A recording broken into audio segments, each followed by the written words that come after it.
Good evening बच्चों, स्वागत है आपका अपने YouTube channel enjoy to physics by Amit sir.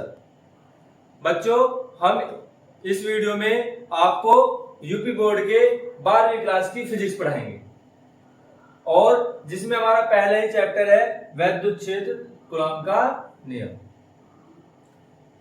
बच्चों, हम इन वीडियो में फिजिक्स की complete theory step by step पढ़ाएंगे और प्लस टोटल न्यूमेरिकल्स भी हम कराया करेंगे। तो आप प्रत्येक वीडियो को प्रतिदिन डेली देखें और अपने फिजिक्स को अच्छे से कंप्लीट कर लें। हमारा पहला ही चैप्टर है फिजिक्स का वैद्युत क्षेत्र कूलॉम का नियम और पहली हेडिंग है विद्युत आवेश। विद्युत आवेश क्या होता है? विद्युत आवेश किसी प्रकृति या किसी पदार्थ का गुण है। क्या होता है? गुण। तो किसी पदार्थ का वह गुण जिसके कारण उसमें विद्युत और चुंबकीय प्रभाव उत्पन्न होते हैं आवेश कहलाते हैं। यानी जो आवेश होता है हर एक पदार्थ का क्या होता है? गुण होता है जिसके कारण उसमें विद्युत और चुंबकीय प्रभाव उत्पन्न होते हैं या उसमें आकर्षण और प्रतिकर्षण के गुण भी उत्पन्न हो जाता है। जैसे अगर मैं डेफिनेशन दूं, किसी पदार्थ का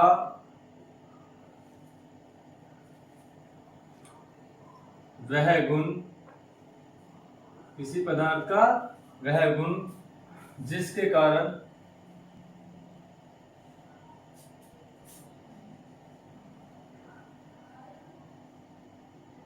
उसमें विद्युत व चुंबकीय प्रभाव उत्पन्न होते हैं।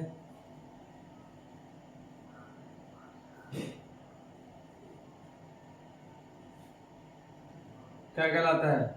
विद्युत आवेश कहलाता है।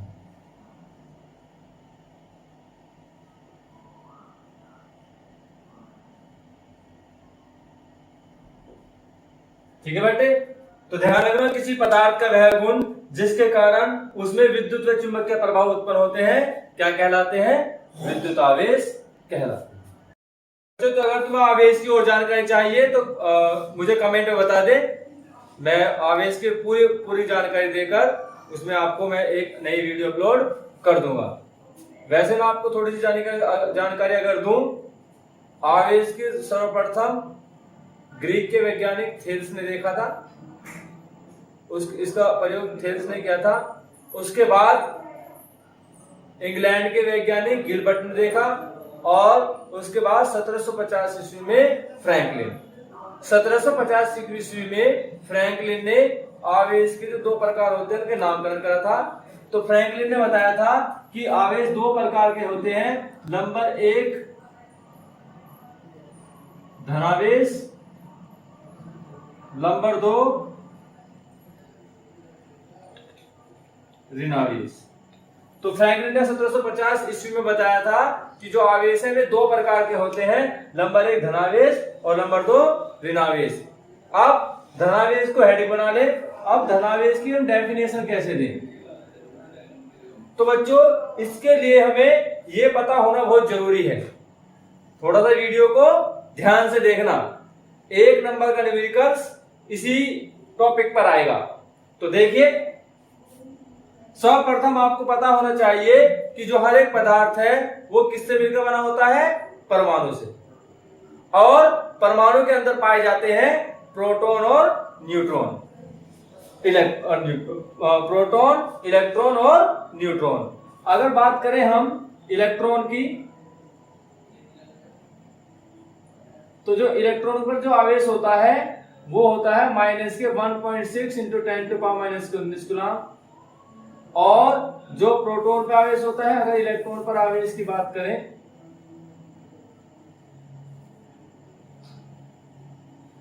इलेक्ट्रॉन पर जो आवेश होता है वो होता है 1.6 इंटू 10⁻⁻19 कूलम। और जो प्रोटॉन पर आवेश होता है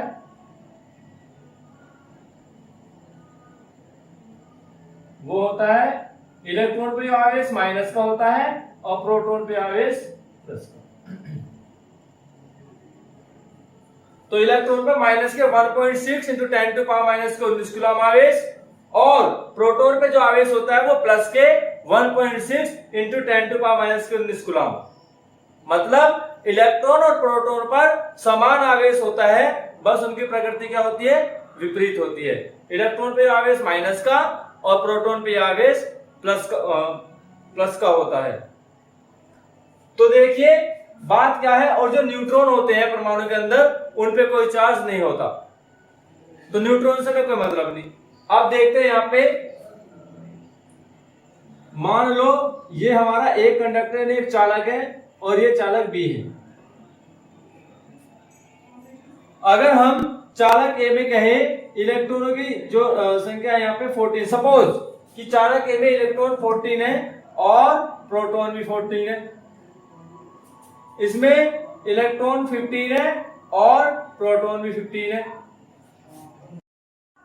तो बच्चों इसमें इलेक्ट्रॉन 14 प्रोटॉन 14 चालक ए में, चालक बी में इलेक्ट्रॉन 15 और प्रोटॉन में 15।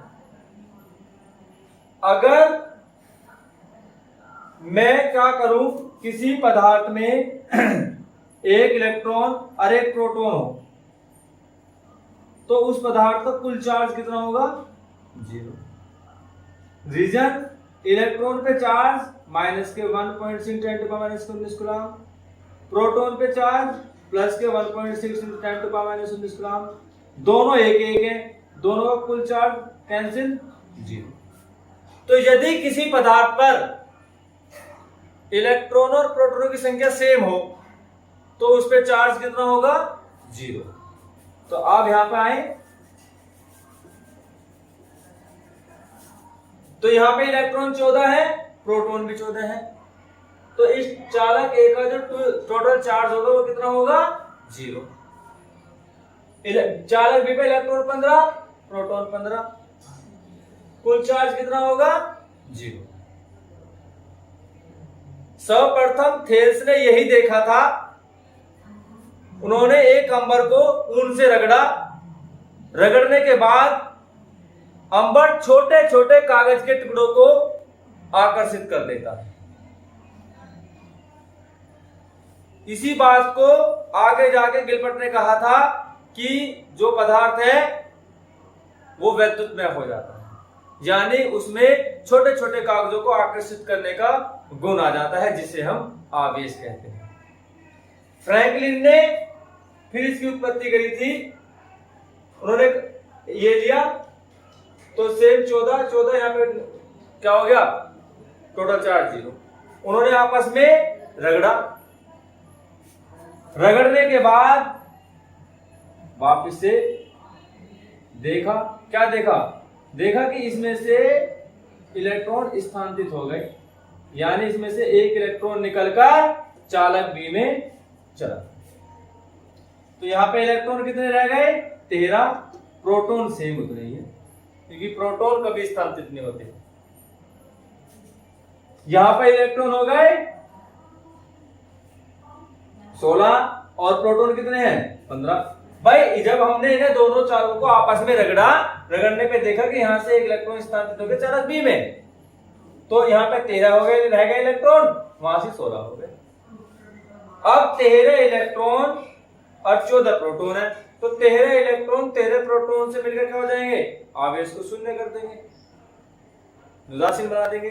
कौन बचा, एक प्रोटॉन बचा, यानी 13 इलेक्ट्रॉन 13 प्रोटॉन खत्म हो जाएंगे, नष्ट हो जाएंगे चार्ज, लेकिन एक धनावेश बचा तो वो पॉजिटिव शो हम यहां कर देंगे, क्योंकि यहाँ एक प्रोटॉन बचा और प्रोटॉन पे चार्ज क्या होता है, प्लस का।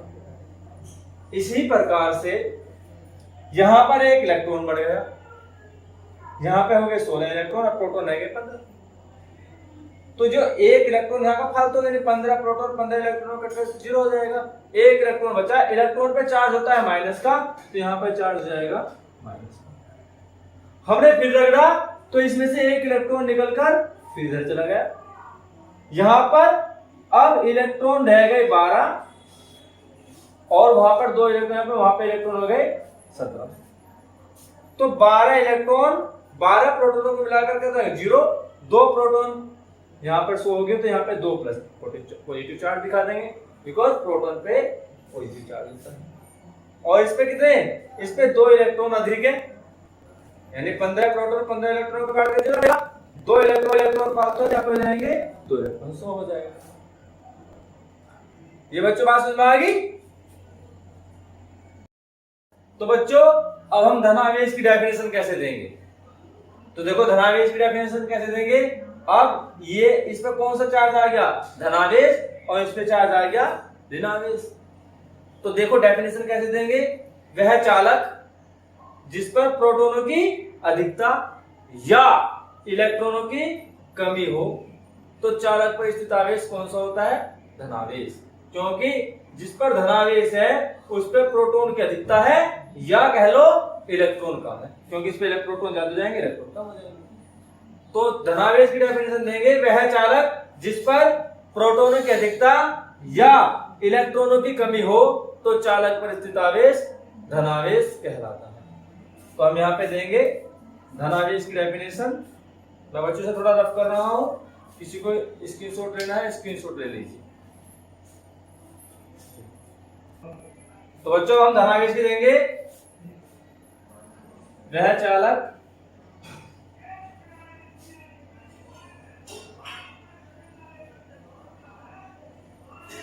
जिस पर प्रोटॉनों की अधिकता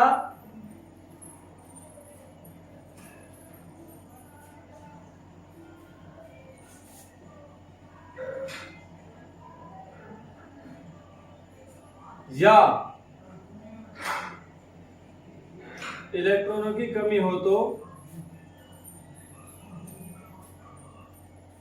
तो चालक पर स्थित आवेश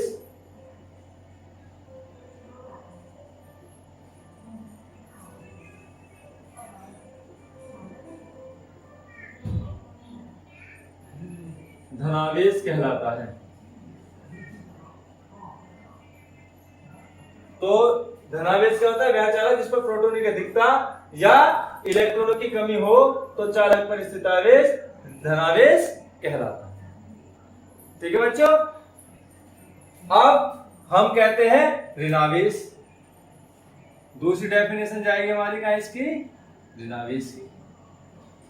ऋणावेश क्या होता है, ऋणावेश किस चालक पाया, इस पर जिस पर इलेक्ट्रॉनों की अधिकता थी।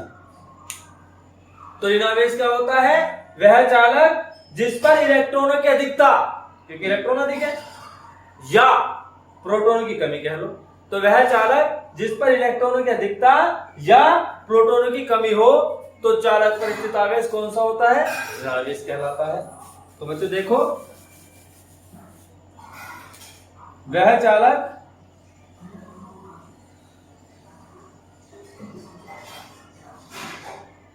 जिस पर प्रोटॉनों की अधिकता, तो देखो आज ऋणावेश की डेफिनेशन देंगे,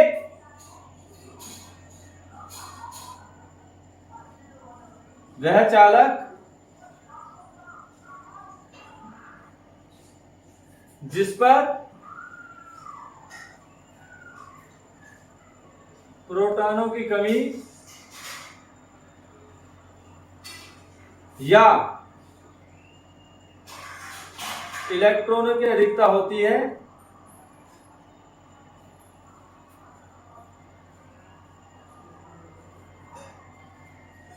तो चालक पर स्थित आवेश, तो चालक पर स्थित आवेश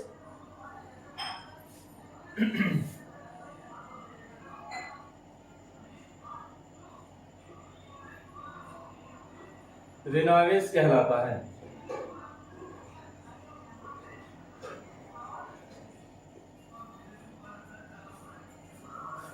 ठीक है बच्चों।